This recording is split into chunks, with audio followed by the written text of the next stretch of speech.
नमस्कार, स्वागत है आपका प्राइम टीवी में और मैं हूं आपके साथ स्वप्निल यादव। वक्त हो चला है यूपी की बड़ी खबरों का, तो रुक करते हैं उत्तर प्रदेश की पहली खबर की ओर, जहां रामलला की प्राण प्रतिष्ठा से पहले सभी अधूरे निर्माण कार्यों को पूरा करने की कवायद तेज हो गई है और अयोध्या में नवनिर्मित श्री राम अंतरराष्ट्रीय हवाई अड्डे का काम 15 दिसंबर तक पूरा हो जाएगा और प्रधानमंत्री नरेंद्र मोदी 25 दिसंबर को पूर्व प्रधानमंत्री अटल बिहारी वाजपेयी के जन्म दिवस पर अयोध्या में नवनिर्मित श्री राम अंतरराष्ट्रीय हवाई अड्डे का उद्घाटन करेंगे। साथ ही एक जनसभा को भी संबोधित करेंगे। दरअसल राम नगरी राम मंदिर बीजेपी की सियासत की रीढ़ साबित हुई है।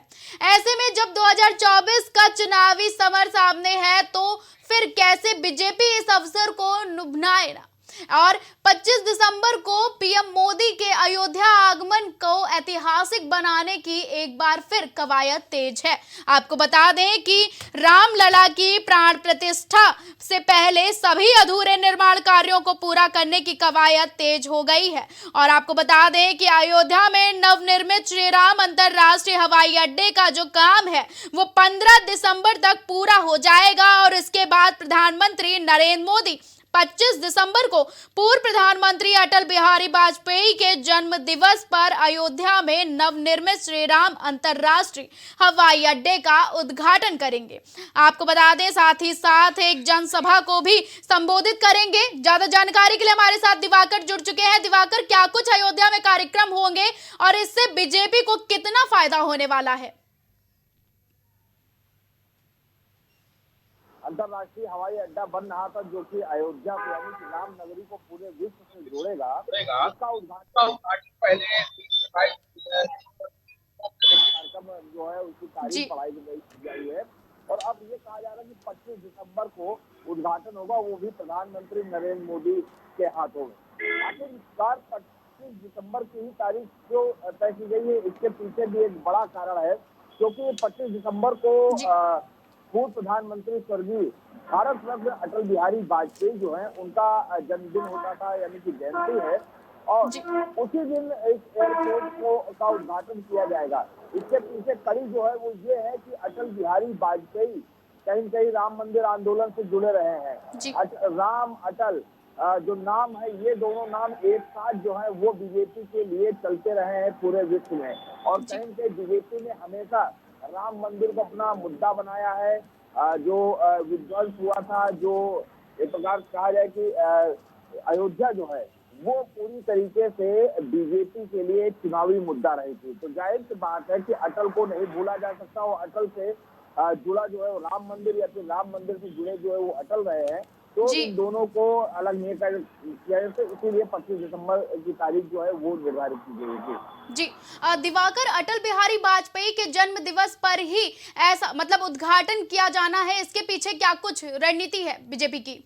बिल्कुल, देखिए अब इसके पीछे की रणनीति साफ तौर पे यही है कि अटल बिहारी वाजपेयी राम मंदिर मुद्दे से जुड़े रहे हैं। राम अटल ये दो शब्द जो है वो लगातार पूरे विश्व में गूंजे हैं, पूरे देश में गूंजे हैं और आपको याद होगा कि बीजेपी जब भी कहीं भी मात खाती थी या जब भी कहीं फंसती थी तो राम मंदिर का मुद्दा, अयोध्या का मुद्दा जो है वो जोर शोर से उठाती थी, जिससे कि कहीं न कहीं बीजेपी को फायदा मिले, वोटों का ध्रुवीकरण हो सके। और अब जबकि केंद्र मोदी सरकार है, उत्तर प्रदेश में योगी सरकार, यानी कि दोनों जगह पे बीजेपी की सरकार है, उनके सरकार में इतना बड़ा फैसला आया कि वहाँ पे रामलला विराजमान होंगे, प्राण प्रतिष्ठा होगी, भव्य मंदिर बनाया जा रहा है। तो जाहिर सी बात है कि अपने इतने सालों के आंदोलन को सफल होते हुए देखा गया और कहीं न कहीं बीजेपी ने इसको सफल किया, तो जाहिर बात इसका भव्य आयोजन किया जाएगा, भव्य तरीके से बनाया जाएगा, जिससे कि संदेश जाए कि बीजेपी सिर्फ वोट के लिए ही राम मंदिर का मुद्दा नहीं उठाती रही,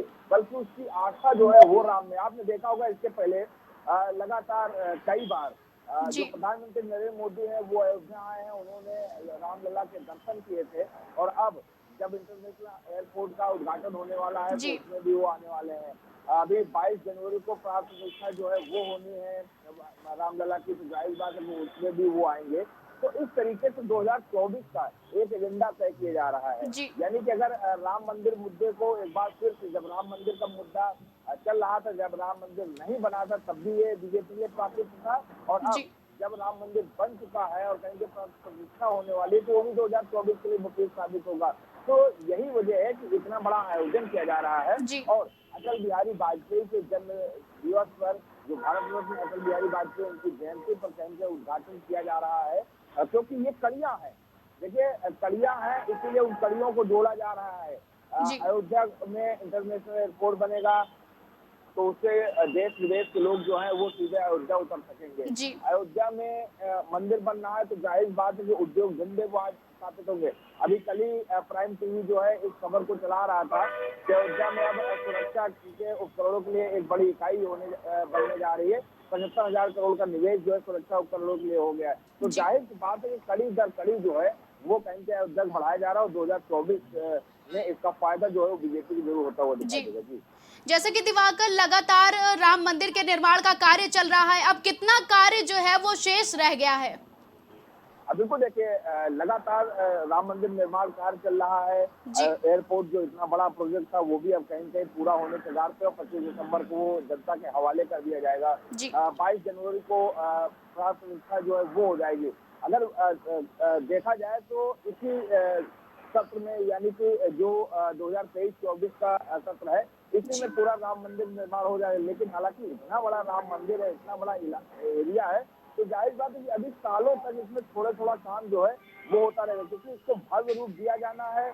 जी पूरे विश्व के पटल पे कहीं पे एक छवि अलग उकेरनी है भगवान राम की, और जो उनकी जन्मभूमि है, तो जाहिर बात है काम तो निरंतर अभी सालों चलता रहेगा।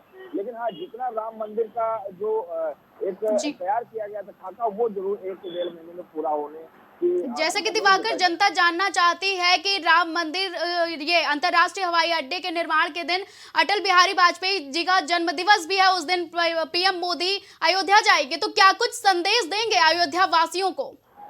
अब बिल्कुल देखिए, अयोध्या वासियों को बड़ा संदेश मिलने वाला है, सिर्फ जी अयोध्या वासियों को ही नहीं, जी बल्कि पूरे देश को, और साथ साथ विपक्ष को एक बड़ा संदेश मिलने वाला है। क्योंकि उस दिन अटल बिहारी वाजपेयी, यानी स्वर्गीय अटल बिहारी वाजपेयी जो भारत रत्न थे, उनकी जयंती भी है।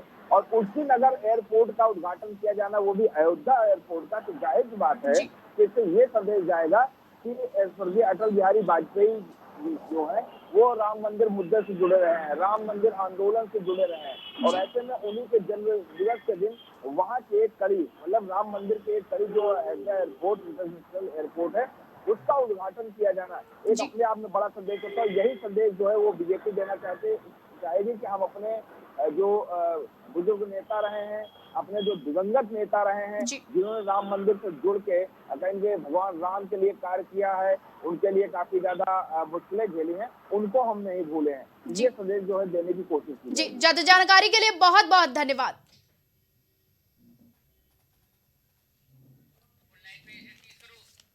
आपको बता दें कि अटल बिहारी जयंती पर पीएम संबोधित करेंगे और वहां पर जाएंगे।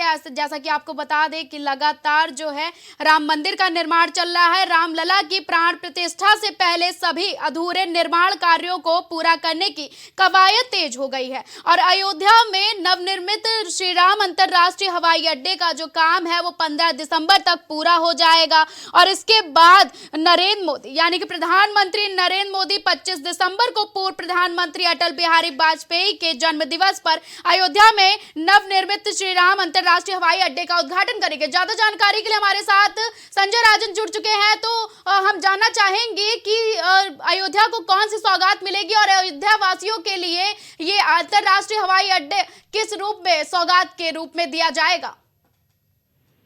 देखिए स्वप्निल, इसमें दो राय नहीं है कि रामनगरी को एक बड़ा तोहफा प्रधानमंत्री नरेंद्र मोदी देने जा रहे हैं, लेकिन इसका मायने बहुत है। सियासी मायने, इस मायने में आप देखना चाहें तो बीजेपी की जो रीढ़ रही है वो राम मंदिर आंदोलन और राम मंदिर का प्रतिष्ठापना, ये तो रहा ही है। लेकिन अगर अटल बिहारी वाजपेयी की जयंती के साथ इसको जोड़ दिया जाता है तो जाहिर सी बात है कि भारतीय जनता पार्टी और उनकी सरकार के लिए, जो सूबे में योगी सरकार है, उनके लिए एक ऐतिहासिक दिन ये होगा।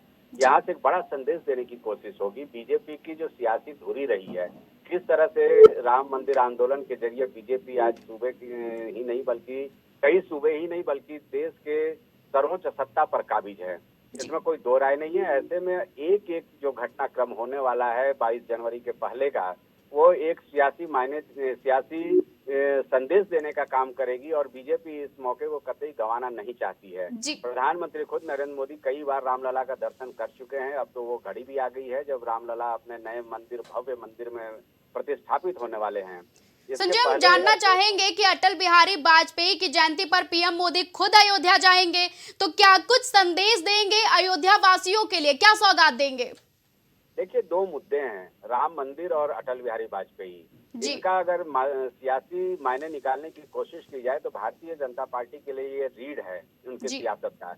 और जबकि चुनाव 2024 सामने है, हर मंच से जिस तरह से प्रधानमंत्री हो, केंद्रीय गृह मंत्री अमित शाह हो या बीजेपी के तमाम बड़े कद्दावर नेता हो, वो राम मंदिर निर्माण का जिक्र करना अपने मन से नहीं भूलते हैं। जाहिर सी बात है, अटल बिहारी वाजपेयी का भी एक अपना कदकाठी रहा है। उनको जन नेता के रूप में माना गया है भारतीय सियासत में।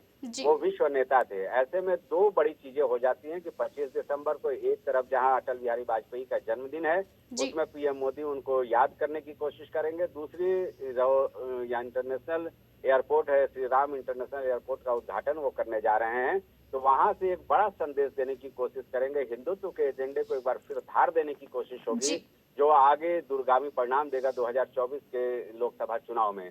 तो ये दिन काफी अहम है और सियासी गलियारे की निगाहें इस बात पर निश्चित तौर पर टिकी रहेगी कि प्रधानमंत्री नरेंद्र मोदी जब ऐतिहासिक मौके पर यहाँ पहुंचने वाले हैं तो वो क्या कुछ वहाँ से संदेश देते हैं। संजय, हम लोग जनता जानना चाहती है कि राम मंदिर के निर्माण का कार्य अब कितना अधूरा रह गया और अंतर्राष्ट्रीय हवाई अड्डा जो बन रहा है उसका कार्य कितना अधूरा रह गया और कितना शेष रह गया है।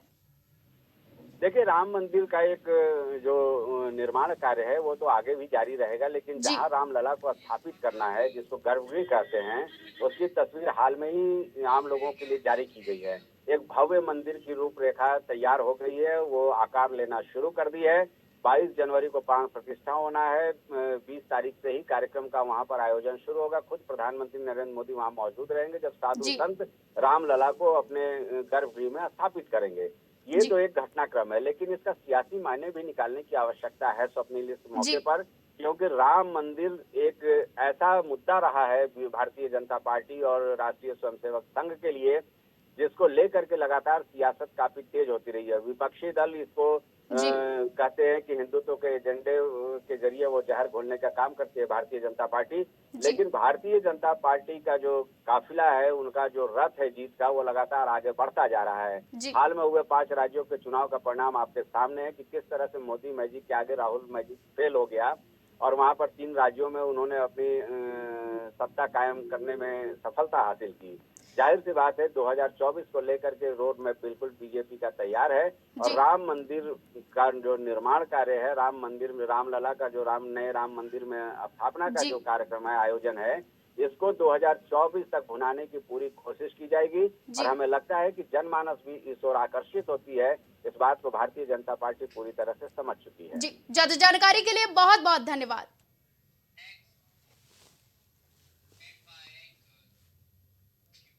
5 राज्यों का विधानसभा चुनाव संपन्न होने के बाद कांग्रेस ने उत्तर प्रदेश में सक्रियता बढ़ा दी है। मिशन 2024 की तैयारियों में जुटी कांग्रेस लोकसभा चुनाव से पहले राहुल गांधी की भारत जोड़ो यात्रा की तर्ज पर यूपी जोड़ो यात्रा निकालने जा रही है। यूपी जोड़ो यात्रा के पहले चरण की शुरुआत 20 दिसंबर से होगी। सहारनपुर से निकलकर यूपी जोड़ो यात्रा का काफिला 15 जनवरी को नैमिषारण पहुंचेगा।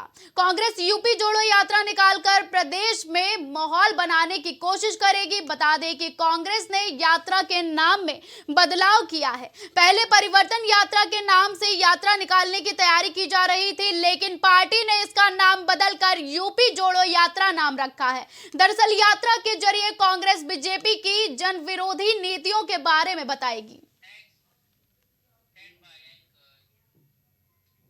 राजधानी लखनऊ के बलरामपुर अस्पताल में डॉक्टरों को लेकर निर्देश दिए गए हैं कि डॉक्टर जीन्स टी शर्ट पहनकर अस्पताल नहीं आएंगे। सरकारी अस्पतालों के डॉक्टर को फॉर्मल ड्रेस पहनने के निर्देश दिए गए हैं। महानिदेशालय के आदेश के बाद अस्पताल प्रशासन ने आदेश जारी किए हैं। बता दें कि अस्पताल में चतुर्थ श्रेणी के कर्मचारियों के लिए पहले से ही ड्रेस कोड लागू है।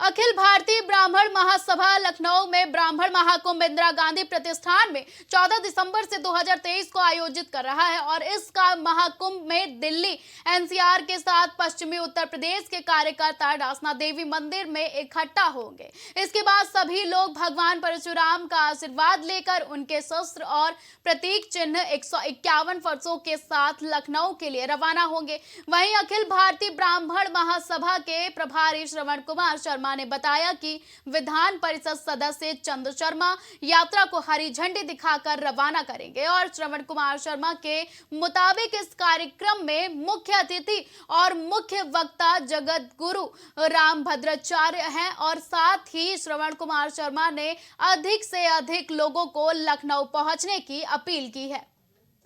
अभी आप सब देख रहे होंगे कि हमारा एक कार्यक्रम हमारे संगठन के तत्वावधान में माननीय राष्ट्रीय अध्यक्ष राजनाथ त्रिपाठी जी के द्वारा गोमती नगर इंदिरा प्रतिष्ठान लखनऊ में किया जा रहा है, जिसकी तैयारियां हम लोगों ने यहां पश्चिम में पूरे जोरों शोरों से की हैं।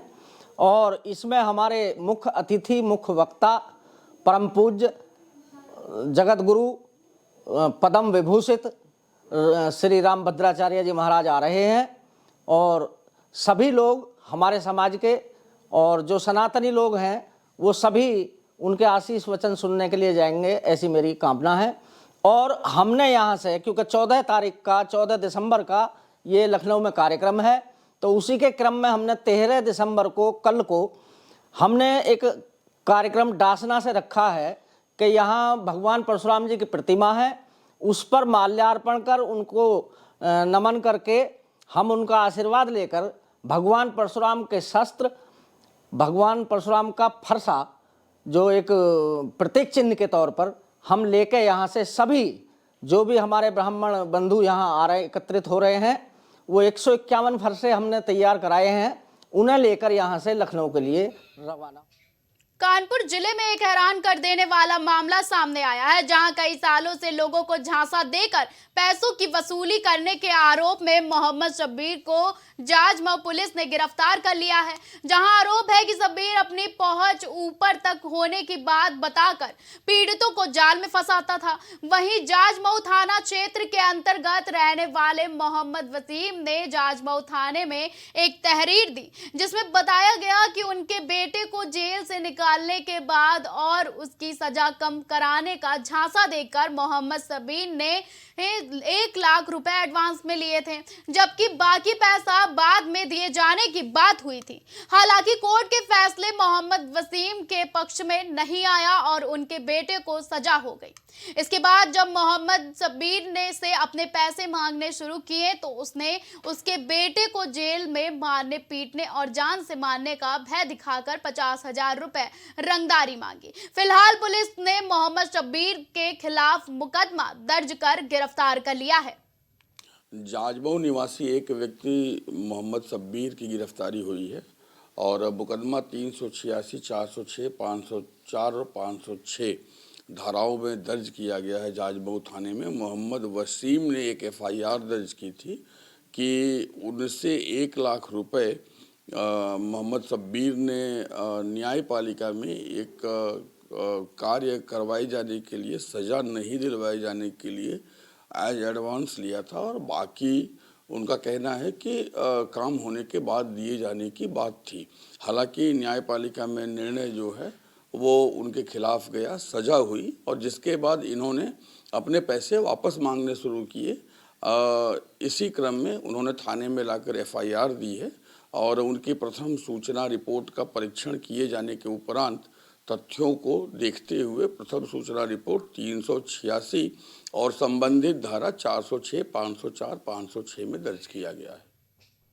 मेरठ में थाना हस्तिनापुर के अकबरपुर गांव में ब्राह्मण पलायन और मकान बिकाऊ के पोस्टर से हड़कंप मच गया है। बताया जा रहा है कि 2 पक्षों में मारपीट के बाद पीड़ित परिवार के लोगों ने पलायन के पोस्टर लगाए हैं और पलायन के पोस्टर चस्पा होने के बाद पुलिस हरकत में आई और पुलिस ने 4 लोगों के खिलाफ मुकदमा दर्ज कर एक आरोपी को गिरफ्तार किया है। लखनऊ में क्षेत्रीय पार्षद और नगर निगम की बड़ी लापरवाही सामने आ रही है, जहां चौपटिया चौराहे पर स्थित मां संदोहन देवी मंदिर के पास गंदगी का अंबार लगा हुआ है, जिससे मंदिर में दर्शन के लिए आने वाले विकलांग, वृद्ध श्रद्धालुओं के साथ क्षेत्रीय जनता को परेशानी का सामना करना पड़ रहा है और गंदगी के चलते श्रद्धालुओं को मंदिर के बाहर काफी दूर से ही मां की पूजा करनी पड़ रही है। साथ ही चौराहे पर ड्यूटी देने वाले पुलिस कर्मियों के बैठने का स्थान भी नाली के गंदे पानी में डूब गया है। वहीं इस शिकायत के बाद वार्ड के पार्षद और नगर निगम कोई कार्रवाई नहीं कर रहा है।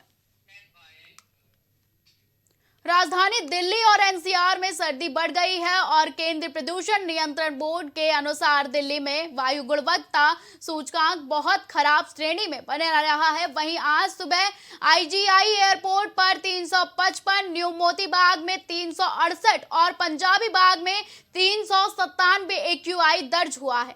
वहीं बीते मंगलवार को दिल्ली में प्रदूषण सूचकांक 355 दर्ज किया गया था, जो कि सोमवार के मुकाबले 38 अंक अधिक है। फिलहाल आने वाले दिनों में भी प्रदूषण से राहत की उम्मीद नहीं है। खबरों का सिलसिला लगातार जारी रहेगा। देश और दुनिया की तमाम बड़ी और अहम खबरों के लिए आप देखते रहें प्राइम टीवी।